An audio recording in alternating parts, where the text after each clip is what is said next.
Hi guys! For today's video is gagawa tayo ng bento. Ito ang aking bento. Bawas na siya kasi ginawa na ako kahapon. Ngayon pa lang ako mag-video. Tara, samahan niyo ang paano gumawa ng at ayun guys. Oh. Ito ang ating timplahan. Nilagyan ko siya ng kunting sugar. And then, lalagyan natin siya ng tubig na mainit para matunaw agad yung asukal. Oh my God, mainit nga. Sana na. Ngayon guys, dalawang ganito.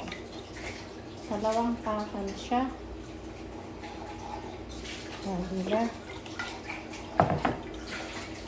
Tapos, saka na natin siya lalagyan ng tubig. Para ito, mga ano siguro po, 1 liter, 1 liter, 2 liter yata. Saka natin siya lalagyan ng water. Tara, kukuha ng tubig. Lalagyan ko siya ng tubig. Pupunuin natin siya ng tubig. Pakita ko pa ba sa inyo? Kung saan ang kumuha ng tubig dito.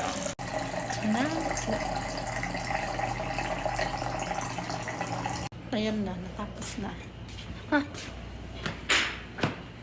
Tapos ilalagyan natin siya sa ref. Mamaya, okay na siya.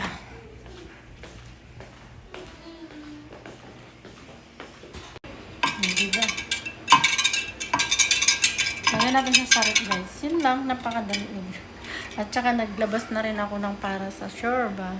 And then may sambusa na ako nagawa. Tapos hindi ko pa alam kung ano gagawin mamayang sweet.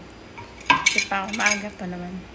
Yun lang. Thank you sa panonood. Bye-bye. Sunlight dances on your face, a sight that takes my breath away.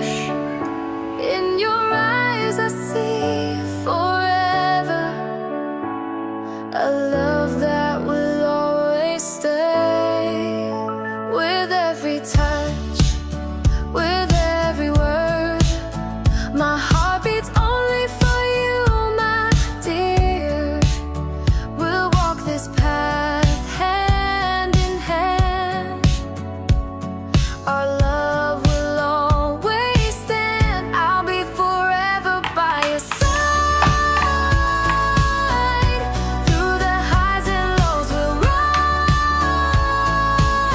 No matter what the future brings, our love will always sing. I'll hold you close through the night